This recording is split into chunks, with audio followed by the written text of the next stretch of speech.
पिछले वीडियोस में हम लोगों ने बहुत सारे क्वेश्चंस कर लिए हैं। इस वीडियो में हम लोग 3.8 एक्सरसाइज जो है जेटली बुक का वो उसको डिस्कस करेंगे। ठीक है, तो देखिए क्वेश्चन क्या है। The components of the initial state psi of a quantum system are given in a complete and a orthonormal basis of 3 states phi 1 phi 2 phi 3 by this is scalar product of phi 1 and psi I।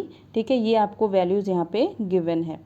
So calculate क्या करनी है, calculate the probability of finding the system in state psi f whose components are given in the same basis. ठीक है, same basis पे आपको psi f का components भी given है और ये आपका इनिशियल है और ये फाइनल में हमें प्रोबेबिलिटी फाइंड करनी है। ठीक है, तो ये कुछ आपको वैल्यूज़ यहाँ पे गिवन है। देखिए अब यहाँ पे हम इसको कैसे फाइंड करेंगे। सबसे पहले आप जानिए कि वेव फंक्शन को हम किस फॉर्म में लिखते हैं। Since the wave function is written in the form of this is psi x is equal to C1 phi 1 plus C2 phi 2 plus C3 phi 3। ठीक है, डॉट डॉट डॉट। ये इस तरह से वेव फंक्शन आपका डिफाइन होता है जिसमें कि C1 जो है वो कॉफिशिएंट होता है, C2 भी कॉफिशिएंट होता है, Cn आप कह सकते हो कॉफिशिएंट होता है। तो अगर हमें फाइनल स्टेट का स्केलर प्रोडक्ट आप देखिए गिवन क्या है आपको यहाँ पे, देखिए phi 1 this is psi F, ये चीज़ें आपको यहाँ पे गिवन है, ये तीनों और ये तीनों और ये तीनों आपको गिवन है इनिशियल और फाइनल स्टेट में। तो ये आपको वैल्यूज़ गिवन है, तो ये आपका क्या वैल्यू है, ये आपका वैल्यू है कोफिशिएंट का। ठीक है, कोफिशिएंट मतलब कि ये C1 C2 C3 का वैल्यू है वेव फंक्शन में। तो यहाँ पे ये सब वैल्यूज़ मैंने लिख दिया है। यहाँ पे फाइनल वाले में मैंने C प्राइम कर दिया है और इनिशियल वाले में C1 है। ठीक है, यहाँ पे प्राइम नहीं है।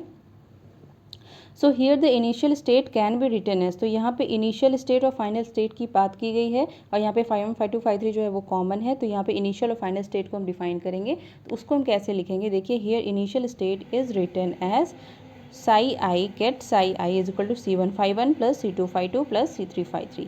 अब यहाँ पे C1 C2 C3 का वैल्यू क्या है, देखिए ये है C1, ये है C2, ये है C3।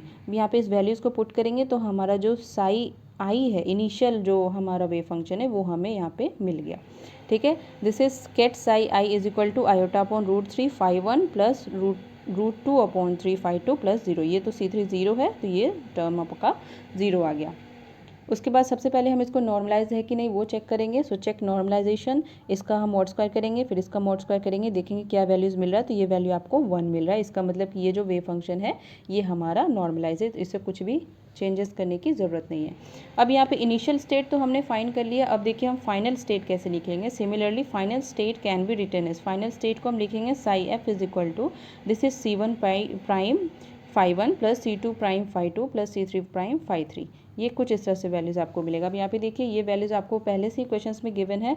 ये सारे वैल्यूज़ आपको यहाँ पे पुट कर देने हैं। C1 prime C2 prime C3 prime, यहाँ पे साई एफ जो फाइनल स्टेट है वो हमें यहाँ पे मिल जाएगा। This is psi f is equal to 1 plus iota upon √3 phi 1 plus 1 upon √6 phi 2 plus 1 upon √6 phi 3। ठीक है, तो सबसे पहले स्टेट डिफाइन करने के बाद आपको चेक करनी है कि वो नॉर्मलाइज है कि नहीं। सो चेक नॉर्मलाइजेशन, सबसे पहले आपको नॉर्मलाइजेशन चेक करनी है। तो ये C1 square mod C1 square mod C2 square mod C3 square आप यहाँ पे पुट करोगे और देखोगे कि इसका वैल्यू 1 आ रहा है कि नहीं। ठीक है, अब यहाँ पे कुछ एक टर्म है जिसमें कि mod I square is equal to 1 होता है और this is another one x plus iota y का whole square x square plus y square होता है। ठीक है, तो ये वैल्यूज़ आपको यहाँ पे 1 स्क्वायर प्लस यहाँ पे आयोटा स्क्वायर हो जाएगा। ठीक है, और उसका आयोटा स्क्वायर का वैल्यू 1 होता है। तो यहाँ पे आपको वैल्यूज़ पुट करनी है। जब आप इसे पुट करोगे तो आप देखोगे कि इसका वैल्यू आपको 1 मिल रही है, यानी कि ये भी आपका नॉर्मलाइज है और ये वेव फंक्शन भी नॉर्मलाइज है। तो अब हमें फाइंड क्या करनी है। देखिए दोनों वेव फंक्शन हमें मिल गया, इनिशियल और फाइनल। फाइंड क्या करनी थी हमें, calculate the probability of finding the system in the state psi f whose components are given by. तो क्या हमें क्या फाइंड करनी है, द सिस्टम साई एफ के पाए जाने की प्रोबेबिलिटी। तो इसको फाइंड करने के लिए हम क्या करेंगे, देखिए सो ये साई एफ जो है वो हमारा केट वेक्टर में है। ठीक है, अगर हम इसको ब्रे वेक्टर में लिखना चाहेंगे तो कैसे होगा। सबसे पहले तो हमें प्रोबेबिलिटी निकालनी है, तो इसको लिखेंगे हम दिस इज़ ब्रे वेक्टर। ये कुछ इस तरह से हो जाएगा। ठीक है, okay, so this is bra vector. So bra vector is equal to this is bra phi 1, this is iota minus 1 minus iota. ठीक है, देखिए यहाँ पे आपका प्लस था तो ये माइनस हो जाएगा, यहाँ पे प्लस था ठीक है, तो ये माइनस हो जाएगा यहाँ पे, और ये कुछ इस तरह से आपका ब्रेव वेक्टर निकल के आ जाएगा। तो हमें क्वेश्चन में क्या पूछा गया है, हमें पूछा गया है probability of finding the psi f state in the state psi i. ठीक है, तो प्रोबेबिलिटी कितना हो जाएगा, probability is equal to psi f scalar product और इसका मोड स्क्वायर। ओके, तो चलिए अभी हम इसका स्केलर प्रोडक्ट फाइंड करते हैं। साई एफ मैंने अभी यहाँ पे लिख दिया है, ये वैल्यू आप यहाँ पे लिखोगे, और ये साई आई हमने निकाल लिया है। ठीक है, दिस इज साई आई। ठीक है, इसका वैल्यू अब हम यहाँ पे पुट करेंगे और देखेंगे इसका वैल्यू क्या मिल रहा है हमें।